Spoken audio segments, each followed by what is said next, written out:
റൂഹിന്റെ നാലാമത്തെ കരച്ചിലപ്പഴാ. അതാ മയ്യത്ത് കുളിപ്പിച്ച് കിടന്ന് വീടിന്റെ ഉമ്മറത്തേക്ക് കൊണ്ടുവരുമ്പോ ഹാളിന്റെ ഭാഗത്ത് പായ വിരിച്ചിട്ട് അതാ കഫൻ തുണി തയ്യാറാക്കുന്നു, അത്തുറ കുടയുന്നു, പഞ്ഞി ഒരുക്കുന്നു. സുബ്ഹാനല്ലാഹ്. ആ മയ്യത്തിനേതാ പഴയതുപോലെ വളയാറെ കുലുങ്ങാറെ ചുമന്നു കൊണ്ടുവരുന്നു. ആ കഫൻ പുടവയുടെ മുകളിലേക്ക് വെക്കുമ്പോൾ പിന്നെ സമയമില്ലല്ലോ. ഇന്ന് മുതൽ പിന്നെ ജീവിക്കാനുള്ള പള്ളിക്കാടിലേക്ക് പോകണമല്ലോ. അതിനുവേണ്ടി ഒരുങ്ങിയിരിക്കുന്ന ആ മയ്യത്തിനെ പൊതിയുകയാണ്. അത്ര കുടഞ്ഞ് പഞ്ഞി വെച്ചുകൊണ്ടരാ കഫൻ തുണിയുടെ ഒന്നാമത്തെ തുണി എടുക്കുന്നു, മറുതുണി കൊണ്ട് ചുറ്റുന്നു. അടുത്ത തുണി എടുക്കുന്നു, മറുതുണി കൊണ്ട് ചുറ്റുന്നു. അങ്ങനെ ചുറ്റിയിട്ടരാ ആ മയ്യത്തിന്റെ കാലിന്റെ ഭാഗം കെട്ടുമ്പോ ആ മയ്യത്തിന്റെ റൂഹ് പറയുന്നു, യാ എന്നെ ഇഷ്ടപ്പെടുന്നവര്, എന്നെ സ്നേഹിക്കുന്നവര്, എന്റെ മയ്യത്ത് പരിപാലനത്തിന് വേണ്ടി വന്നവരെ,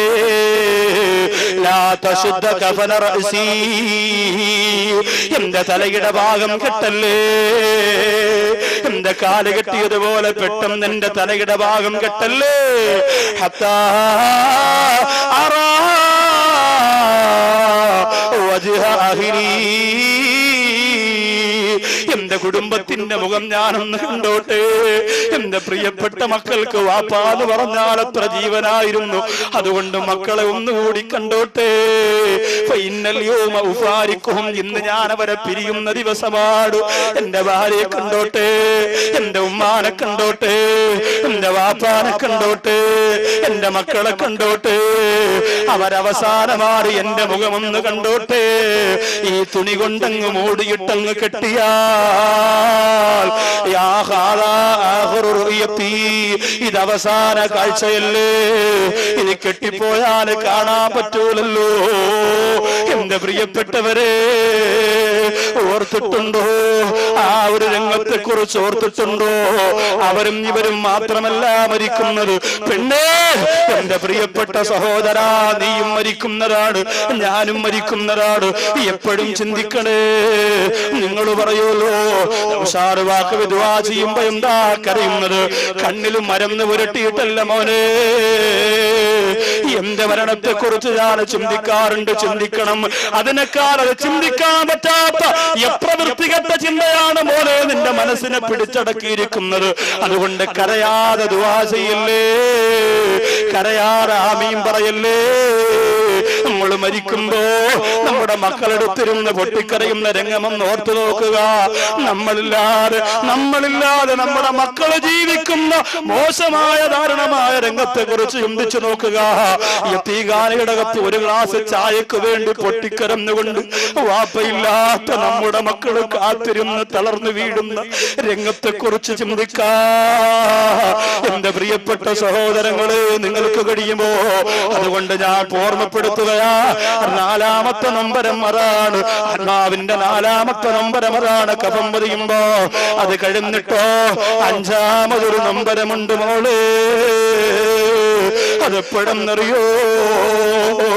ആ വീട്ടിന്റെ അകത്ത് നിന്ന് സന്തൂക്ക് പുറത്തു കൊണ്ടുവന്നെന്ന് പറയുമ്പോ അതാ രണ്ടുപേര് തല പിടിക്കുന്നു, രണ്ടുപേര് കാല് പിടിക്കുന്നു. ലാ ഇലാഹ ഇല്ലല്ലാഹ്. ഇന്നലെ വരെ മനോഹരമായ കട്ടിൽ കിടന്നവര്, എസിയിൽ കിടന്നവര്, ലക്ഷക്കണക്കിന് രൂപ മുടക്കി വീട് വെച്ചിട്ട് സന്തോഷിച്ചവര്, എല്ലാ ആനന്ദങ്ങളും എല്ലാ സന്തോഷങ്ങളും അനുഭവിച്ചവര്, എവിടെ നിന്റെ വിലപിടിപ്പുള്ള വസ്ത്രങ്ങൾ എവിടെ? വെറും 3 തുണ്ട് വെള്ളത്തുണി കൊണ്ട് പൊതിഞ്ഞെടുത്തിട്ട് ഒന്നുമില്ലാതെ മോഡൽ കമ്മലെവിടെ? മോഡൽ വളയെവിടെ? മോഡൽ ചുരിദാർ എവിടെ? ഒരു കല്യാണത്തിന് പോകുന്നെങ്കിൽ എവിടെയൊക്കെ ചുമപ്പിക്കണം പെണ്ണ്, എവിടെയൊക്കെ പെയിന്റ് അടിക്കണം പെണ്ണ്, ചുണ്ടിനകത്ത് മരുന്ന് തേക്കുന്ന പെണ്ണ്, കണ്ണിന്റെ പിരികത്തിൽ മരുന്ന് തേക്കുന്ന പെണ്ണ്, കണ്ണിന്റെ ഇമയിൽ മരുന്ന് തേക്കുന്ന പെണ്ണ്, അങ്ങനെ ഏതെല്ലാം മോഡൽ ശരീരത്തെ മിനുക്കിക്കൊണ്ട് ഒരുങ്ങിയിറങ്ങുന്ന മോളെ. ഇതാ കുറെ പഞ്ഞിയും അത്തറും വെച്ചുകൊണ്ട് നിന്നെ പൊതിഞ്ഞു.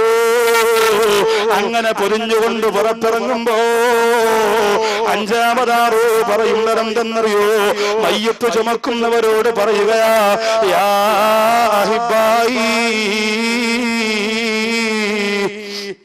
എന്റെ സ്നേഹിതന്മാരെ, എന്റെ ഇഷ്ടക്കാരെ, എന്റെ മയ്യത്ത് പരിപാലനത്തിന് വന്ന കൂട്ടരെ, എന്റെ വീടിന്റെ അകത്തൊരാളുണ്ട്. ഇന്നേ ദിവസം തറക്തു ഇമ്രത്തി അർമില, എന്റെ ഭാര്യയുണ്ടല്ലോ, എന്റെ പ്രിയപ്പെട്ട ഭാര്യയെ ഞാനിതാ വിധവയാക്കിയിട്ട് പോവാണ്. ഇന്ന് മുതൽ എന്റെ ഭാര്യക്ക് ഭർത്താവില്ല. ഇന്ന് മുതൽ എന്റെ ഭാര്യക്ക് ഭർത്താവില്ല. അതുകൊണ്ട് വിധവയാക്കിയിട്ട് പോകുകയാ. വലൈക്കും അല്ലാത്തൂരു, നിങ്ങളവളെ ഉപദ്രവിക്കല്ലേ, നിങ്ങളവളെ ബുദ്ധിമുട്ടിക്കല്ലേ. ഭർത്താവും ഭാര്യയുമൊത്ത് ടൂറിന് പോയി വാഹനാപകടം സംഭവിച്ചു. ഭാര്യ രക്ഷപ്പെട്ടു, ഭർത്താവ് മരണപ്പെട്ടു പോയാ ഭർത്താവിന്റെ കുടുംബക്കാര് പറയുമല്ലോ, പെണ്ണ് നീ എരണം കെട്ടവളാണ്, ഭാഗ്യം കെട്ടവളാണ്, നീ വീട്ടിലേക്ക് കാലെടുത്ത് വെച്ചത് കൊണ്ടാണ് എന്റെ പൊന്നുമോൻ മരിച്ചുപോയെന്ന് എത്ര കുടുംബത്തിൽ എങ്ങനെ പറഞ്ഞിട്ടുണ്ട്. എത്ര പെൺകുട്ടികൾ അതിന്റെ പേരിൽ മാത്രം ആത്മഹത്യ ചെയ്തിട്ടുണ്ട്. വേണ്ട ഉമ്മ, അള്ളാന്റെ വിധിയപ്പെടുക്കാൻ പറ്റൂല. എന്തിനാണ് വന്നു കയറിയ പെണ്ണിനെ ശപിക്കുന്നത്? പെണ്ണ് അബൂദാബിയിൽ കച്ചവടം ചെയ്തിരുന്ന സഹോദരൻ മലപ്പുറത്തുള്ള വീട്ടിലേക്ക് വരാൻ പോയി വാഹനാപകടം സംഭവിച്ചത് നമ്മൾ അറിഞ്ഞല്ലോ. വാഹനാപകടത്തിൽ 4 പേര് മരിച്ചതിൽ 2 പേര് മലപ്പുറം ജില്ലക്കാരായ മുസ്ലിങ്ങളാണ്. അബൂദാബിയിൽ മരണപ്പെട്ടു പോരാ ഒരു മുസ്ലിം ചെറുപ്പക്കാരനതാ നാട്ടിലേക്ക് വരാൻ തീരുമാനിക്കുന്നതിന് മുമ്പാണ് മരിക്കുന്നത്. അതേ നാട്ടിൽ താൻ തിരിച്ചെത്തുമ്പോ കാർഗോയിലേക്കുന്ന സാധനങ്ങൾ കറക്റ്റ് സമയത്ത് അവിടെ എത്താൻ വേണ്ടിയിട്ട് 2 മാസം മുമ്പേ തന്റെ ഭാര്യക്കും തന്റെ ഉമ്മാക്കും തന്റെ മക്കൾക്കും ആവശ്യമുള്ള എല്ലാ സാധനങ്ങളും പെട്ടിക്കകത്താക്കി അയച്ചിട്ടാണ് ആ സഹോദരൻ യാത്ര ചെയ്തത്. പക്ഷേ അപകടത്തിൽ അവിടെ മരണപ്പെട്ടു. ആ സഹോദരന്റെ മയ്യത്ത് നാട്ടിൽ കൊണ്ടുവന്നു. ആ മയ്യത്ത് വന്നതിന്റെ പിറകെ കാർഗോയിൽ സാധനം വരുന്നു. ഓരോന്ന് എഴുതി വെച്ചിരിക്കുകയാണ്. ഇതെന്റെ ഉമ്മാക്കുള്ള പെട്ടിയാണ്, ഇതെന്റെ ഭാര്യക്കുള്ള പെട്ടിയാണ്, ഇതെന്റെ പൊന്നുമോളുള്ളതാണ്, ഇതെന്റെ പൊന്നാര പൊന്നുമോൾക്കുള്ളതാണെന്ന് പറഞ്ഞ് ഓരോ പെട്ടിയിലെ ഓരോ സാധനങ്ങളും മാറ്റിവെച്ചിരിക്കുന്ന പ്രിയപ്പെട്ട സ്നേഹിതൻ അവിടെ വെച്ച് മരിച്ചുപോയില്ലേ? ഇതാ മയ്യത്ത് വിളിച്ചു പറയുന്നു. അതുകൊണ്ട് വലൈക്കും അല്ല തൂദൂഹും, നിങ്ങൾ എന്റെ കുടുംബക്കാരെ ഉപദ്രവിക്കല്ലേ. അവള് കാരണമായിട്ടാണ് ഞാൻ മരിച്ചതെന്ന് പറയല്ലേ. എന്റെ ഭാര്യയെ മാത്രമല്ല ഞാൻ വെടിയുന്നത്. വതറക്തു ഔലാദി യുതമാ, എന്റെ മക്കള്, എന്റെ പ്രിയപ്പെട്ട മക്കള്, എന്നെ സ്നേഹിക്കുന്ന മക്കള്, ഉപ്പിച്ചാന്ന് വിളിച്ച് എന്റെ കൂടെ ഓടി വന്ന മക്കള്, ഞാൻ ജോലി കഴിഞ്ഞ് വീട്ടിൽ ചെല്ലുമ്പോ ഉപ്പിച്ചാന്ന് പറഞ്ഞ് തോളത്ത് കയറി ചുംബനം തരുന്ന എന്റെ മക്കള്, ആ മക്കളെ കണ്ട് കൊതി തീർന്നിട്ടില്ല. ആ മക്കൾക്ക് മുത്തം കൊടുത്ത് ആഗ്രഹം തീർന്നിട്ടില്ല.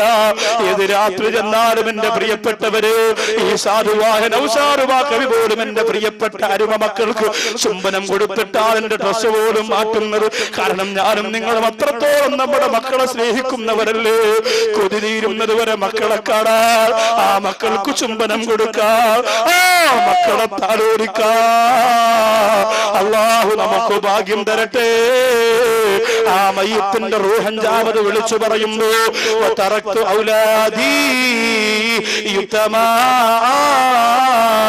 എന്റെ പൊന്നുമോനെ ഇന്ന് മുതൽ യതീമാണ്, എന്റെ പൊന്നുമോൾ ഇന്ന് മുതൽ യതീമാണ്. അതുകൊണ്ട് വലൈക്കും അല്ല തൂദൂഹും, നിങ്ങളവരെ ഉപദ്രവിക്കല്ലേ, നിങ്ങളവരെ ബുദ്ധിമുട്ടിക്കല്ലേ, നിങ്ങളവരെ പ്രയാസപ്പെടുത്തല്ലേ എന്ന് നമ്പരത്തോടെ വിളിച്ചു പറയുമ്പോ, എന്റെ പ്രിയപ്പെട്ടവരെ, നമ്മുടെ മക്കളെ യതീമാക്കിയിട്ട് പോയാൽ ആര് നോക്കും എന്റെ മുസ്ലിമേ? ആ മക്കള് ആര് വളർത്തും എന്റെ പ്രിയപ്പെട്ടവരെ? നമ്മുടെ മക്കള്. കൊച്ചാപ്പയുണ്ട്, അനിയനുണ്ടെന്നൊക്കെ നമ്മൾ പറയുമെങ്കിൽ അവർക്കൊരു പരിധിയില്ലേ.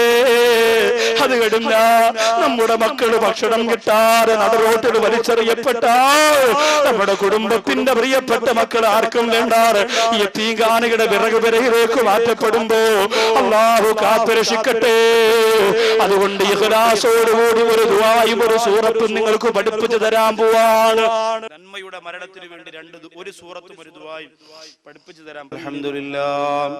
അൽഹംദുലില്ലാഹി റബ്ബിൽ ആലമീൻ. അല്ലാഹുമ്മ സ്വല്ലി അലാ സയ്യിദിനാ മുഹമ്മദിൻ വഅലാ ആലി സയ്യിദിനാ വമൗലാനാ മുഹമ്മദ്. അല്ലാഹുവേ, എത്ര നല്ല മജ്ലിസാണ്. ദൂരെ നിൽക്കുന്നവരും ദൈവം ഇറങ്ങി വാ, എല്ലാവരും വാ. ഒരാളും ഒരു വെറുപ്പും ബുദ്ധിമുട്ടൊന്നും വിചാരിക്കും. ഈ സദസ്സിൽ വന്ന് നിറഞ്ഞു നിന്ന് ആമീൻ പറഞ്ഞാൽ ഒരുപാട് പേരും യുവാക്കളാണ്. അതുകൊണ്ട് നിങ്ങൾ ആമീൻ പറഞ്ഞാൽ ആ ദുആക്ക് അള്ളാഹുവിന്റെ മുന്നിൽ അള്ളാഹു പരിഗണിക്കും എന്ന് ഉറപ്പുള്ളത് കൊണ്ട് പറയാണ്. ഇഖ്ലാസോടെ ആമീൻ പറയും. ഒരുപാട് ഉസ്താദും